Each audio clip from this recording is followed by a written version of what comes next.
नरोत्तमं देवीं सरस्वतीं व्यासं ततो जयमुदीरयेत् शुक्लाम्बरधरं देवं शशिवर्णं चतुर्भुजं प्रसन्नवदनं ध्यायते सर्वविघ्नोपशान्ते।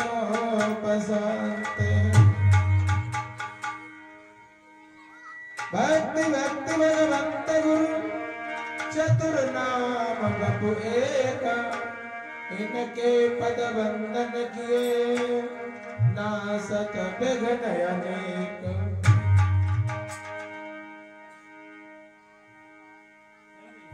गुरु ब्रह्मा गुरु विष्णु गुरु देव महेश्वरः, गुरु साक्षात् परं ब्रह्म तस्मै श्री गुरुवे नमः।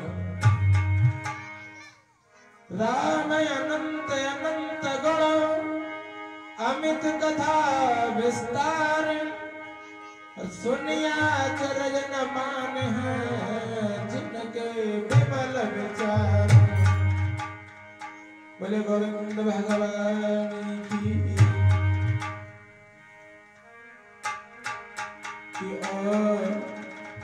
मुरली बाले मनमोहन हम तुमसे मोहब्बत करना।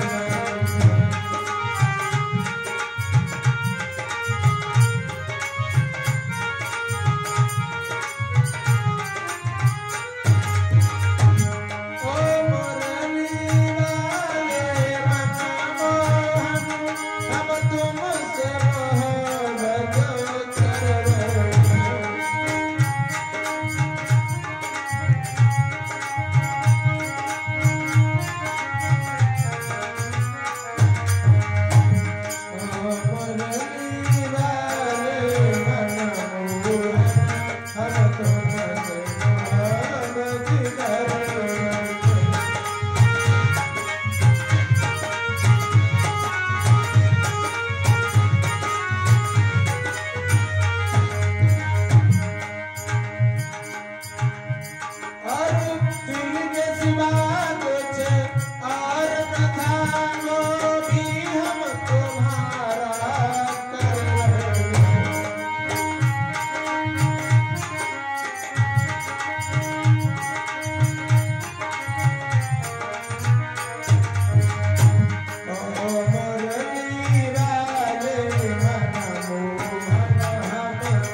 आरती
कल कथा में हम लोगों ने सुना था कि भगवान कृष्ण ने वृंदावन में निवास किया। निवास करने के बाद इंद्र का पूजन बंद करवा करके एक पहाड़ का ही पूजन करवाया। अनेक प्रश्नों को देखते हुए कंस को डर लगने लगा कि आखिर जो भी साथी हमारा जाता है आज तक वापस नहीं आया। आखिर ये है कौन जो हमारे सभी साथियों को मार देता है। आज तक कोई साथी ऐसा नहीं लौटा जो ये बताता कि आखिर वो बालक कैसा है। बड़ा अधीर है, शांत अवस्था में बैठा है। उसी समय नारद बाबा का आगमन उसके दरबार में होता है। नारद को आता हुआ देख करके आज कंस मन में सोचने लगा कि आज देवर्षि नारद जी आए हुए हैं, शायद ये कोई न कोई उपाय हमें अवश्य बताएंगे, क्योंकि संतों का समागम लाभ के लिए ही होता है। संतों के आगमन से कोई नुकसान नहीं होता है। लेकिन कंस एक राक्षस वृत्ति का था, संत भी उससे घबराते थे। तो नारद के मन में विचार आया कि इसका जिस तरीके से हो जल्द इसकी नैया को किनारे लगाना चाहिए, क्योंकि इसका आतंक बहुत बढ़ चुका है।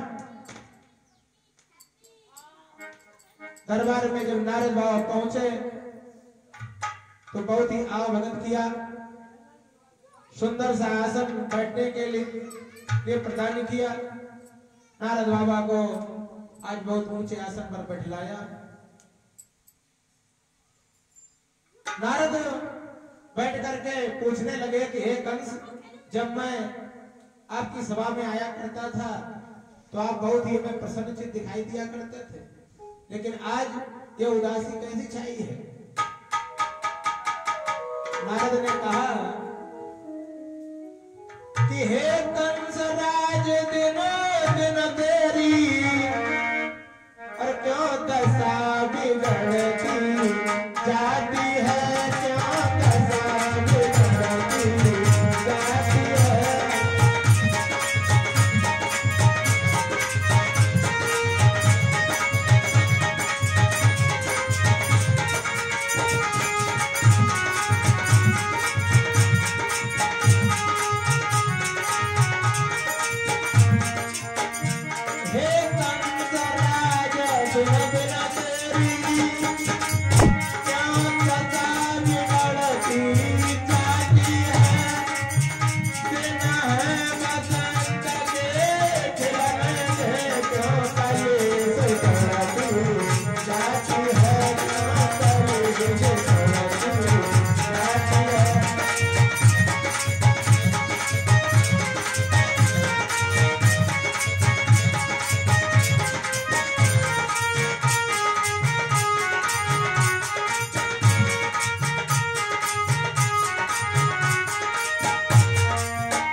नारद बाबा पूछने लगे कि आज जब मैं आपकी सभा में आया हूं वो खुशी तुम्हारे चेहरे पर नहीं है। जब मैं पहले आया करता था तो मुस्कुरा मुस्कुरा करके बातें किया करते थे। क्या कोई रोग हो गया है? क्या किसी राजा की चिंता तुम्हें सता रही है? यदि कोई रोग हो गया हो तो किसी अच्छे डॉक्टर से दवा करवाओ, और यदि किसी राजा का भय हो तो उसके ऊपर चढ़ाई कर दो और उसके राज्य को छीन लो। भांति भांति प्रकार से आज नारद बाबा कंस राज को समझा रहे हैं।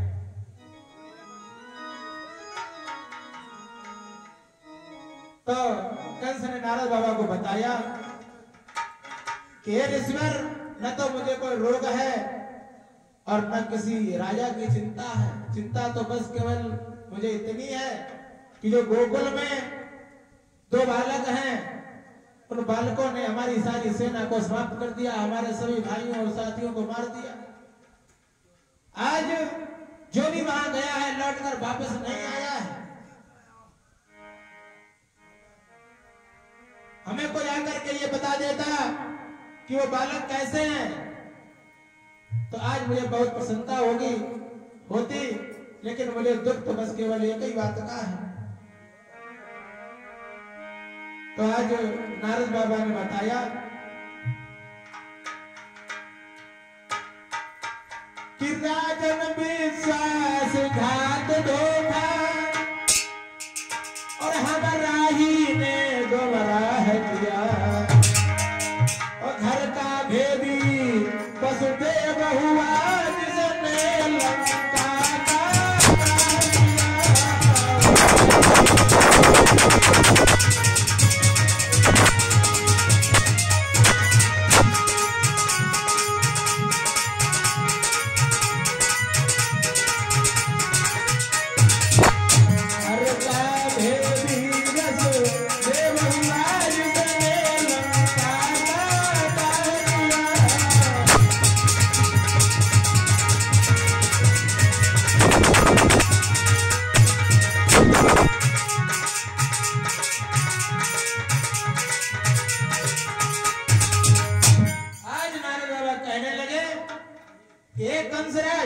तुम्हें यह पता नहीं है, जो तुम्हारे साथी नहीं लौट कर आए हैं इसका कारण तुमने नहीं आज तक पता लगा पाया। तुम्हारे आंखों के सामने तुम्हारे सारे वीर मारे गए, और इस हत्या का कारण क्या है कि तुमने अभी तक पता नहीं लगा पाया। और कहने लगे कि तू अपनी आंखों से देख रहा है अपने वीरों की हत्या है।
समझाने लगे कि कंसराज, आज तक तुमने इतने वीर गए, सब मारे गए, तुमने इस हत्या के कारण का पता नहीं लगा पाया।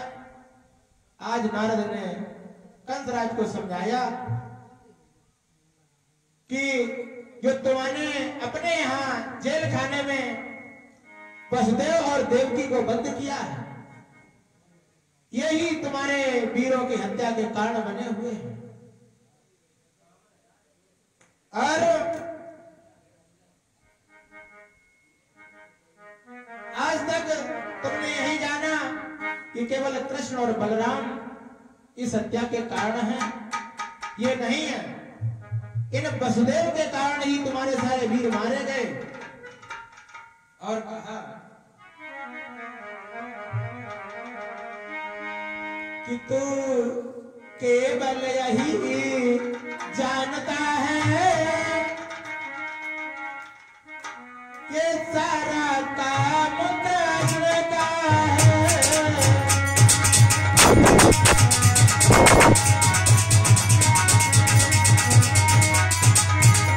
तू केवल यही जानता है, ये सारा काम कृष्ण का है।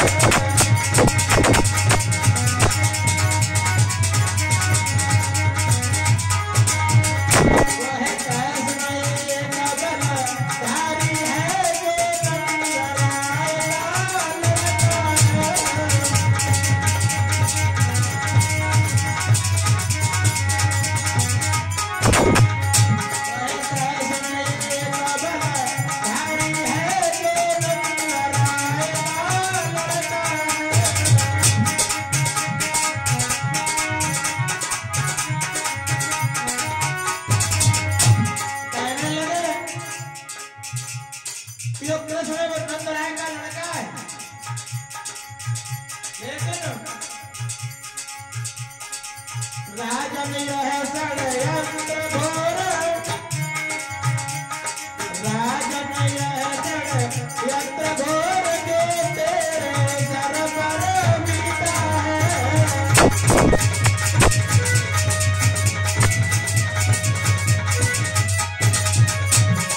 असल आज वह कोई के कारण तेरा नहीं बीता है।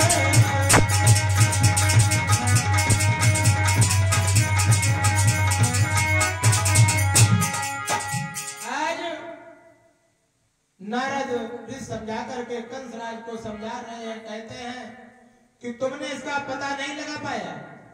अरे गोकुल में तो कृष्ण नाम का लड़का है जो नंद राय का कहा जाता है, लेकिन ये बालक कैसे वहां पहुंचा, कैसे इसने जन्म लिया, इसमें सब आपके बहनोई का हाथ है।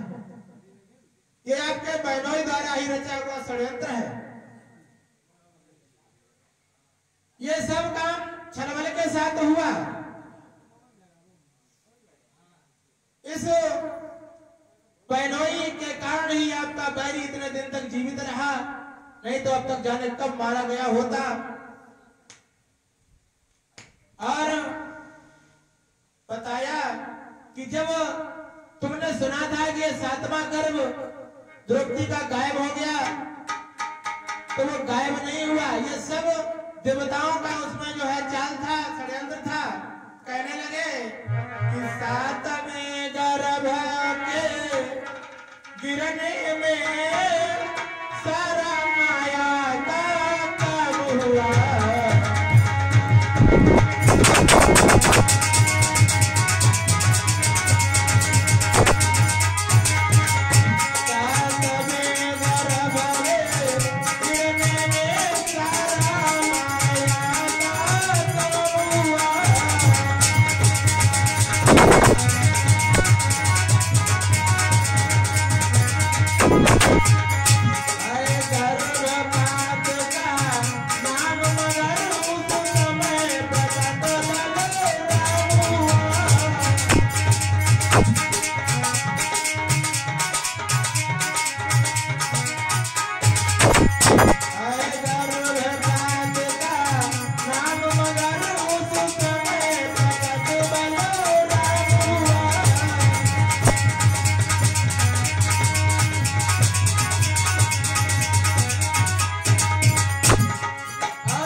रोहिणी के गर्भ में पहुंचा दिया, जिससे एक कृष्ण और दूसरे बालक बलराम हुआ। और जो तुमने लड़की अपने यहाँ पत्थर पर पटकी थी, वही लड़की यशोदा की थी, नंद की थी। लड़की नंद की मंगाई गई